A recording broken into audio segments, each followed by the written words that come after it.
Si je me tais, oh, j'apprendrai à écouter la voix du bon berger. Quand je l'entends, oh, je comprends qu'il a payé pour ma liberté. Quand je t'ouvre mon cœur, je te vois, Seigneur. Oui, quand je t'ouvre mon cœur, je t'entends me parler. Et ta loi dans mon cœur toujours demeure. Et ta vie à chaque heure coule comme un torrent. Oh, oh, Seigneur. Si je me tais, oh, j'apprendrai à écouter la voix du bon berger. Quand je l'entends, oh, je comprends qu'il a payé pour ma liberté. Quand je t'ouvre mon cœur, je te vois, Seigneur. Quand je t'ouvre mon cœur, je t'entends me parler. Et ta loi dans mon cœur toujours demeure. Et ta vie à chaque heure coule comme un torrent. Oh, oh. Si je me tais, oh, j'apprendrai à écouter la voix du bon berger. Quand je l'entends, oh, je comprends qu'il a payé pour ma liberté.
J'apprendrai à écouter la voix du bon berger. Quand je l'entends, oh, je comprends qu'il a payé pour ma liberté.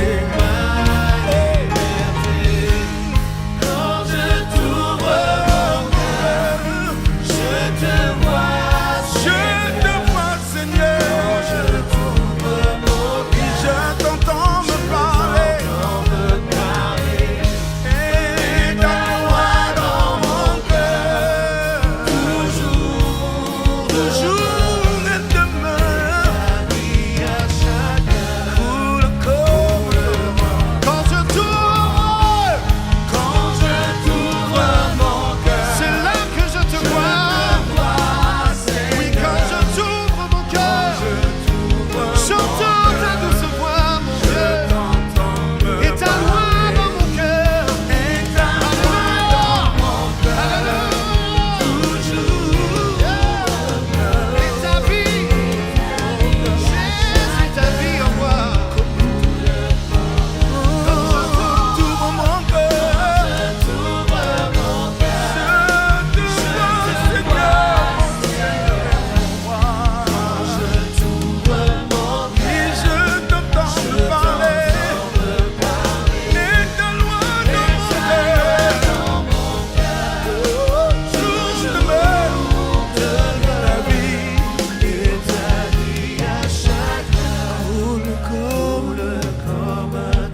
comme un torrent, et ta vie à chaque heure coule comme un torrent.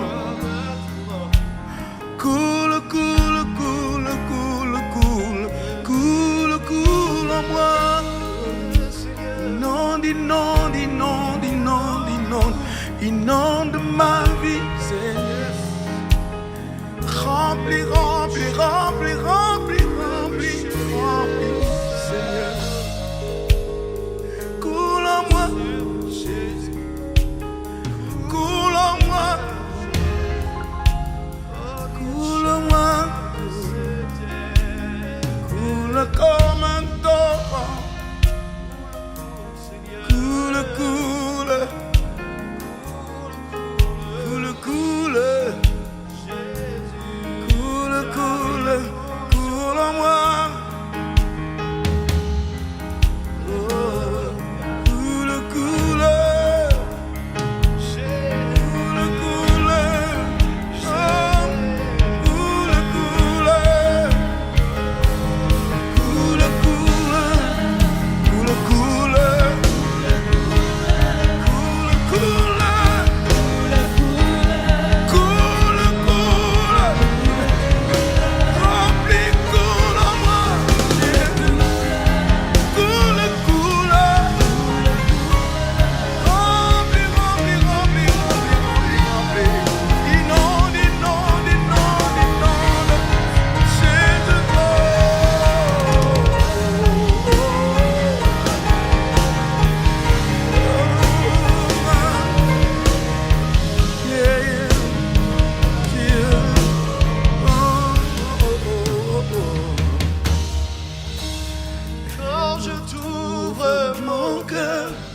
Je te vois, Seigneur, quand je t'ouvre mon cœur, je t'entends me parler, et ta loi dans mon cœur, toujours demeure, et ta vie à chaque heure coule comme un torrent.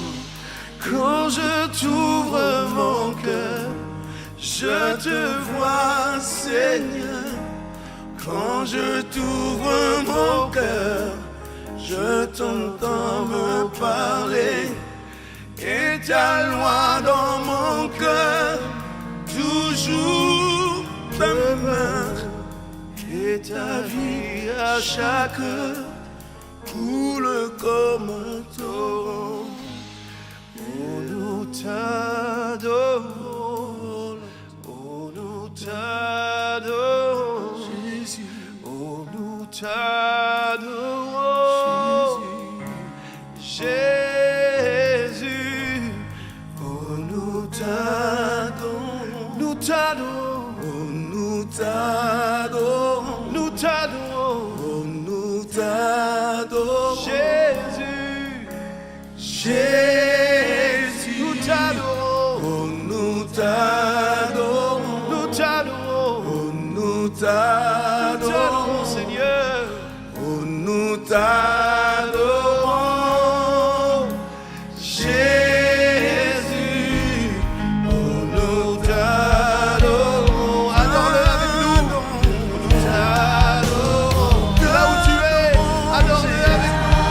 Tu es, nous t'adorons, Jésus. Nous t'adorons,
tu es, Jésus. Nous t'adorons pour ce que tu es dans nos vies.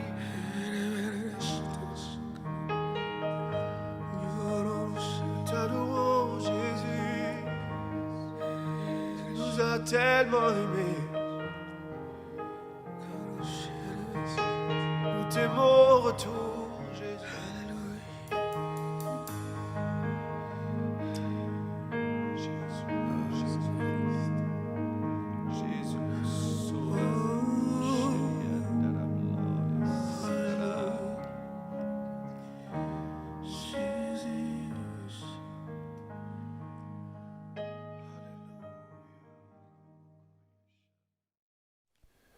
Bonsoir chers amis, bienvenue à chacun d'entre vous qui pour certains sont en vacances, d'autres sont en période de reprise. Je ne sais quelle est votre situation, agréable ou moins agréable pour vous, mais je vous souhaite les uns et les autres que nous passions un petit moment sympathique autour de la parole de Dieu en ce milieu de semaine.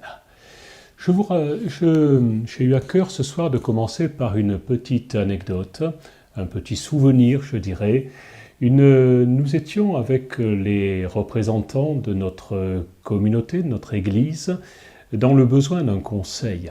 Et ce conseil, nous l'avons sollicité auprès d'un homme d'affaires, un homme qui a de grandes responsabilités.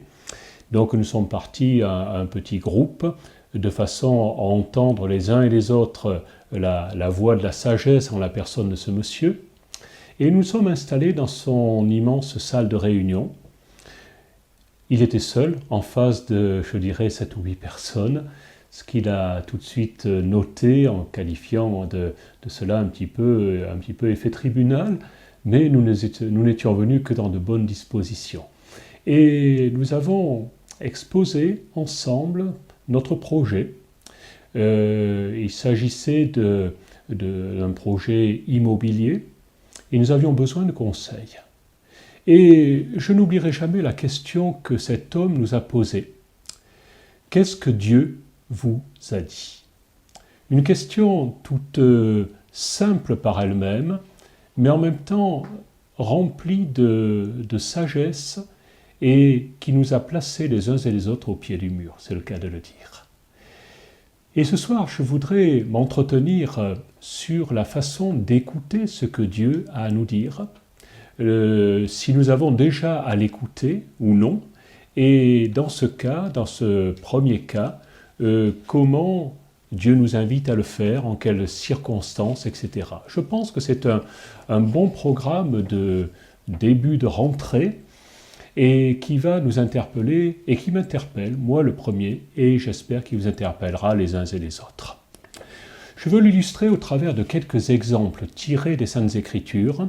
Tout d'abord l'exemple d'un prophète nommé Jonas. Qui ne connaît Jonas ? Peu de personnes certainement. Jonas englouti non pas par une baleine, parce que bien entendu l'on sait que la baleine n'a pas un gosier suffisant pour laisser passer un homme, mais par un immense poisson. Jonas était un prophète, nous trouvons son histoire dans la parole de Dieu, auquel Dieu avait dit « va à Ninive », autrement dit « va à Bagdad ». Actuellement, c'est ce qu'il aurait dit, c'était du moins cette région. Et Jonas, un prophète juif, n'avait aucune envie d'aller à Ninive, aucune envie de se rendre à Bagdad. Aussi a-t-il tout de suite tourné Kazakh pour se rendre non pas en Asie, mais en Europe, direction Tarsis. Il nous a dit qu'il a fait tout ce qui était nécessaire, il a pris un bateau, il a payé le prix de son voyage, donc un homme tout à fait en règle vis-à-vis des autorités, mais un homme qui était dans la désobéissance vis-à-vis de l'ordre de Dieu. La seule ressource qui a été en son pouvoir pour se sortir de cette tragique situation, ça a été de réagir lorsque une violente tempête s'est abattue sur la mer et de dire aux matelots avec lesquels il voyageait « Voilà, j'ai un problème, je suis en train de désobéir à mon Dieu. La seule ressource pour que vous vous en sortiez, que votre bateau soit sauvé, votre équipage également, c'est de me jeter par-dessus bord. » C'est ce qui s'est passé et l'on connaît ensuite l'histoire de cet homme dans le ventre de cet immense poisson qui va ensuite réfléchir à sa position. Cet homme était un prophète, mais un prophète qui avait l'intention de faire ce qu'il voulait. Un deuxième exemple, il s'agit cette fois-ci de l'époque à laquelle le peuple d'Israël s'est livré à la conquête du territoire que Dieu lui avait assigné, à savoir la terre de Canaan, et qui un certain jour a vu arriver à sa porte un groupe de personnes venant de la ville juste voisine de la leur, mais qui prétendaient venir d'un territoire extrêmement lointain. Il nous est dit qu'à ce moment-là, on n'a pas consulté le Seigneur. Autrement dit, Josué, général en chef de cette armée d'Israël, a fait confiance, je dirais, il n'a même pas fait confiance dans ses capacités militaires, ni aux capacités de ses généraux ou de ses officiers. À ce moment-là, il a fait confiance, je dirais, sans le savoir, à l'ennemi. Ces hommes venant de la ville de Gabaon étaient des ennemis qui venaient par ruse faire la paix avec l'armée d'Israël. La chose a marché très très bien, mais l'on s'est aperçu qu'à un certain moment, on avait été dupé par ces hommes. L'on n'avait pas consulté l'Éternel. Et c'était quelque chose de regrettable, parce que lorsqu'il a fallu fonctionner par la suite, eh bien ces hommes se sont révélés être plutôt une charge qu'une aide pour Josué et pour toute son armée. Et je m'arrête là-dessus ce soir pour que nous sachions qu'il n'est pas toujours facile de consulter Dieu. Il n'est pas toujours facile de recevoir sa réponse. Je n'ai jamais dit une chose pareille. Par contre, la meilleure façon de réussir dans sa vie est de demander conseil à celui qui nous a créés. Vous savez, qui peut mieux connaître la montre que vous avez au poignet, sinon l'horloger qui l'a créée? Certes, vous n'avez peut-être pas une Rolex ou autre chose de ce genre, mais le plus simple objet que vous avez entre les mains peut se dépanner souvent très facilement en ayant avec soi le mode d'emploi. Beaucoup de personnes ont l'habitude d'acheter du matériel, j'en connais, et en achetant ce matériel, la première chose qu'ils font, c'est mettre de côté le mode d'emploi. Ils sont beaucoup plus doués que moi. En général, ils réussissent, mais je pense que dans la majorité des cas, pour le bricoleur que je suis, il est préférable d'avoir le mode d'emploi. Et cette armée d'Israël, avec son chef Josué, n'a pas pris la peine de suivre les consignes. Son Dieu lui avait dit de le consulter régulièrement, et on n'a pas pris le soin de le faire. Et c'est justement ce que dit le prophète Jérémie un petit peu plus tard, en parlant de prophètes qui vont annoncer des choses prétendument venir de Dieu, mais qui sont tout à fait inexactes. Et Dieu va le dire textuellement à Jérémie, son prophète, il va lui dire « Je n'ai pas envoyé ces prophètes, et ils ont couru. Je ne leur ai point parlé, et ils ont prophétisé. » Jérémie chapitre 23. Autrement dit, on est pris entre deux feux très très souvent. Soit de ne pas consulter Dieu parce qu'on se dit c'est trop difficile, je ne connais pas suffisamment la façon de le faire, je n'ai pas d'oracle qui puisse me parler, et la tentation est grande d'aller vers un autre type de consultation, celui d'un astrologue, celui d'un horoscope, etc., qui, autant l'un que l'autre, ne sont pas du tout la voie divine, et ne vont nous amener que dans une voie de garage.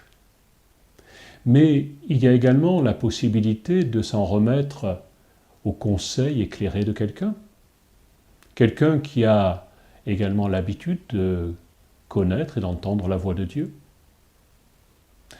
Peut-être prendre le conseil de plus de personnes et ainsi de se laisser humblement diriger dans une bonne voie. Lorsque Jonas a refusé d'entendre la voix de Dieu, il est allé à la catastrophe. Il a fallu qu'il revienne jusqu'au point de départ pratiquement, avant de pouvoir entrer dans la mission que son Dieu lui avait confiée. Lorsque Josué a légèrement oublié de consulter Dieu, il était à la merci du peuple voisin, de son peuple, du peuple ennemi, en quelque sorte, auquel il s'est livré très facilement. Et ensuite, il n'a pas pu faire le chemin inverse. Il a fallu que ses habitants deviennent ses alliés. Et en ce retour de vacances pour certains, j'ai très envie de vous dire, ne prenez pas à la légère le fait de consulter Dieu dans toutes vos entreprises. Un verset m'a parlé et me parle très très souvent. Il se trouve dans le livre des Proverbes. Les Proverbes, c'est également un livre de la parole de Dieu. Je vous invite à le lire, il a 31 chapitres, un par mois, puisque nous avons des mois de 31 jours, et puis si c'est le mois de février, vous aurez quelques chapitres en réserve. Et ce verset que j'ai trouvé me dit la chose suivante.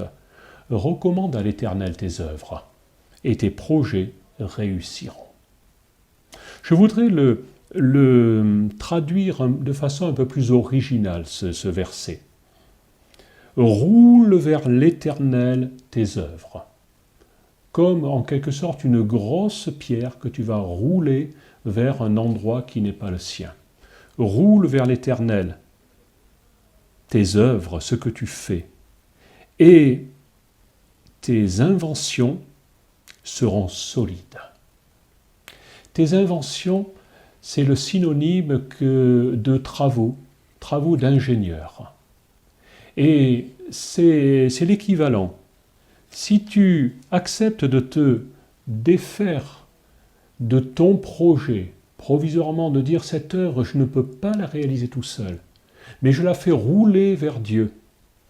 À ce moment-là, même s'il s'agit d'un gros projet, voire d'un projet d'ingénierie, d'un projet de conception, eh bien, ce projet sera solide.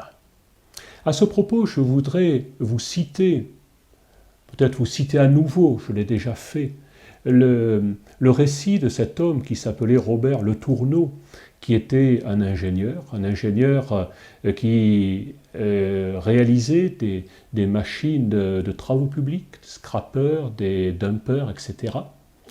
Et cet homme s'est trouvé, alors qu'il voulait faire la volonté de Dieu, devant un dilemme. Il avait donné sa parole pour aller être présent à une soirée avec de jeunes évangélistes auxquels il voulait prêter main forte pour annoncer l'évangile. Et il se trouve que, parallèlement à cela, il exerçait son métier d'ingénieur. Il était ingénieur évangéliste ou évangéliste ingénieur. Et ce soir-là, il s'est révélé qu'il allait être difficile de répondre à la demande, à l'engagement qu'il avait pris. Dans le sens où le lendemain, il devait livrer une machine très importante et il lui restait une pièce également très importante, je dirais incontournable, à concevoir, à dessiner et à communiquer à son bureau d'études. Et le voilà pris entre deux feux. Soit accomplir ce que humainement il fallait accomplir, c'est-à-dire terminer le travail d'ingénierie qu'il avait sous les yeux, ou alors donner, j'aurais peut-être dû le citer dans l'autre sens, donner suite à l'engagement qu'il avait pris vis-à-vis de ces jeunes évangélistes qui avaient besoin de son secours.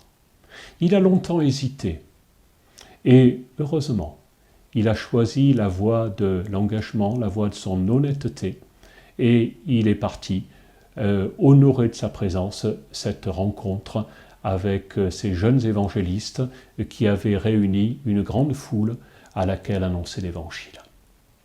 La soirée s'est extrêmement bien déroulée. Il est rentré à la maison dans la soirée, il était à peu près 22 heures, et alors qu'il montait plutôt dans dans la direction de sa chambre à coucher, eh bien, il a fait un petit détour par la table à dessin.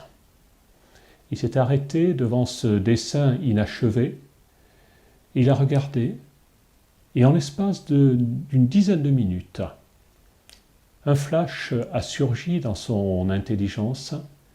Il a eu devant les yeux, ou devant plutôt sa façon de concevoir, il a vu comment il devait concevoir cette pièce. Il l'a rapidement dessiné, mis les cotes, préparé tout le travail qu'il avait à faire. Ça s'est passé en pas plus de 10 minutes. Et il a remis le lendemain matin cette feuille avec les consignes à son bureau d'études. La conception a pu être réalisée. Il s'agissait du poste de commande de l'un de ses engins. Et ainsi, la commande qu'il devait honorer a, elle également, été honorée. Quelques années plus tard, en faisant le bilan de ce que valait son engin, force était de constater qu'il était supérieur à ceux des concurrents. Il n'avait même jamais été concurrencé sur le domaine de son poste de commande. Autrement dit, cet homme avait fait passer les affaires de Dieu, la voie de Dieu, avant ses propres affaires, avant ses propres intérêts. Et de cette façon, honorant d'une part des hommes qui attendaient son concours et honorant la commande qui lui avait été passée, mais seulement en deuxième couteau, eh bien cet homme avait fait le bon choix. Il avait entendu la voix de Dieu, il s'y était soumis, et Dieu avait été fidèle à sa promesse à son égard et lui avait donné l'inspiration, même pour réaliser le poste de commande d'un engin de travaux publics. Voyez-vous, cette histoire, ce récit, qui n'est pas une fantaisie, mais me parle régulièrement. J'ai toujours du plaisir à le relire et même à le communiquer à des personnes qui ont besoin d'être dirigées par Dieu. Et pour aller plus loin dans notre entretien de ce soir, j'ai envie de vous lire un psaume, le psaume 85. Nous allons lire quelques versets et arriver à l'engagement que je vous proposerai de prendre ce soir. Voilà ce que nous lisons.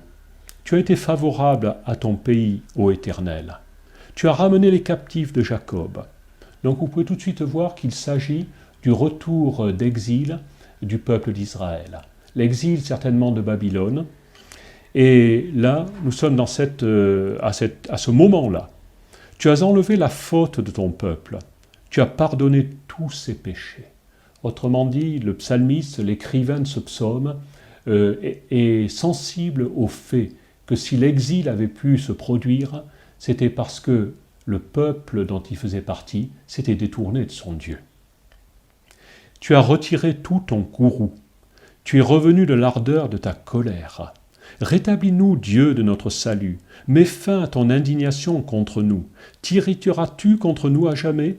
Étendras-tu ta colère de génération en génération? N'est-ce pas toi qui vas revenir nous faire vivre, afin que ton peuple se réjouisse en toi? Éternel, fais-nous voir ta bienveillance et donne-nous ton salut. L'auteur du psaume réalise que Dieu a raison d'être fâché, mais il implore sa pitié. Et en disant « Fais-nous voir ta bienveillance, donne-nous ton salut », sa prière est là, placée devant Dieu. Et elle est suivie, écoutez maintenant bien ce que nous allons lire, d'un engagement de sa part. « J'écouterai ce que dit Dieu l'Éternel, car il parle de paix à son peuple et à ses fidèles, pour qu'ils ne retournent pas à la folie. » L'engagement de ce psalmiste, l'auteur de ce psaume, c'est de dire « moi » et sous-entendu mon peuple également, écoutera l'Éternel. Écoutera l'Éternel parce qu'il parle de paix à son peuple.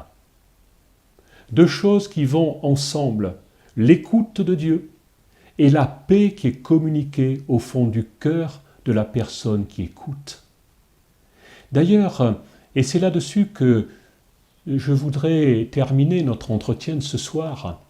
C'est précisément ce que Dieu avait demandé à son peuple. Je ne sais pas si vous êtes familier avec les 10 commandements, ce qu'on appelle les 10 commandements, les 10 paroles, et exactement, et par la suite, le texte qui en découle. Et voilà ce que Dieu va dire à la suite de ces 10 paroles. « Écoute, Israël, l'Éternel, notre Dieu, l'Éternel est un. » Voilà l'injonction de Dieu à son peuple. « Écoute, mon peuple. Ton Dieu est unique. » Et un peu plus loin, il dit « Ces paroles que je te donne aujourd'hui seront dans ton cœur. Tu les inculqueras à tes fils et tu en parleras quand tu seras dans ta maison, quand tu iras en voyage, quand tu te coucheras et quand tu te lèveras, etc. etc. » Autrement dit, où trouver la voix de Dieu? À l'écoute de Dieu. Où trouver l'écoute de Dieu? Eh bien, au travers de cette parole que tu vas parcourir, dont tu vas te nourrir, tu vas t'inspirer, tu vas la communiquer à tes fils, à tes filles, jour après jour, année après année. Il est même dit que tu vas la poser sur les montants de tes portes, de façon à toujours entendre la voix de Dieu. Ce soir, je veux, en cette soirée de rentrée, en quelque sorte, cette soirée de début, de fin de vacances, eh bien, je vais vous laisser ces paroles. Est-ce que votre décision sera de dire « J'écouterai ce que dit Dieu, parce qu'il me parle de paix ». Je vous invite à le faire. Reprenez les Saintes Écritures. Peut-être les avez-vous laissées un peu de côté pendant ces vacances, c'est dommage d'ailleurs, mais il n'est jamais trop tard pour bien faire. Je vous invite à reprendre ces Écritures, à les relire, à vous en nourrir comme à nouveau. Et je suis persuadé qu'il va parler de paix à votre cœur. C'était l'injonction qui était faite. Écoute mon peuple, le Seigneur ton Dieu est un. Il n'a pas 50 paroles, il n'en a qu'une. Il est unique et il est entier avec toi. Je vous souhaite une bonne soirée et je vous donne rendez-vous sans trop tarder, peut-être dans une semaine, peut-être dans 2, je ne sais. Nous verrons tout cela et je vous dis que Dieu vous bénisse. Bonne reprise à vous si vous êtes sur le point de reprendre. Bonnes vacances pour vous si ça se continue. À très bientôt.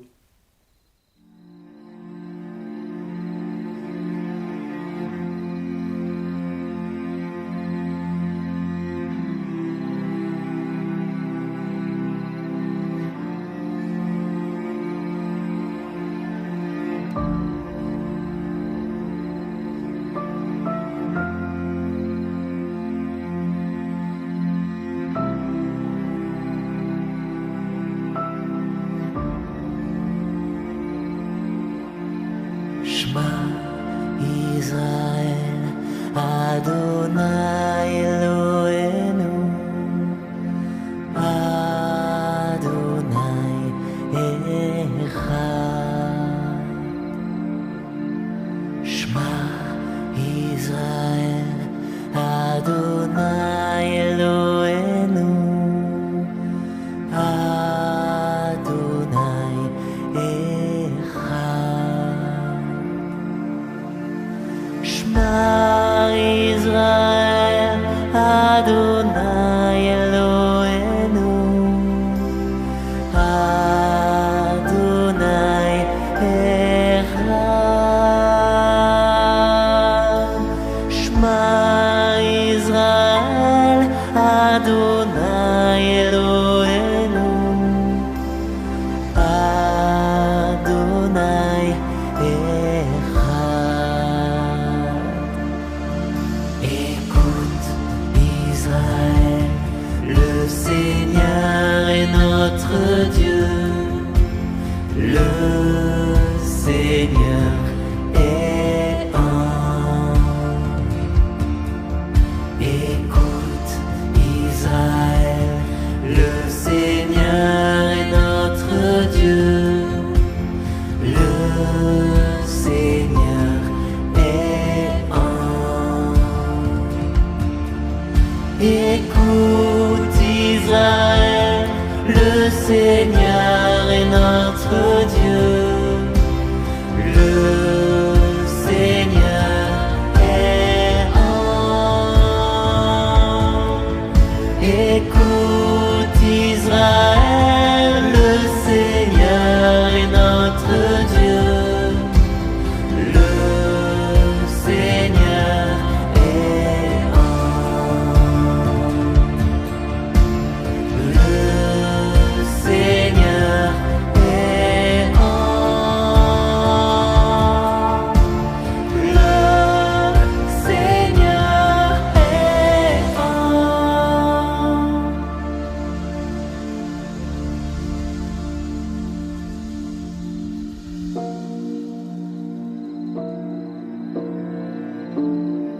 Écoute Israël, le Seigneur est notre Dieu, le Seigneur est l'unique.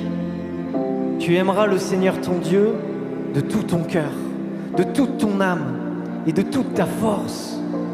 Ces paroles que je te donne aujourd'hui resteront dans ton cœur. Tu les rediras à tes fils, tu les répéteras sans cesse, à la maison ou en voyage, que tu sois couché ou que tu sois levé. Tu les attacheras à ton poignet comme un signe. Elles seront un bandeau sur ton front. Tu les inscriras à l'entrée de ta maison et aux portes de ta ville.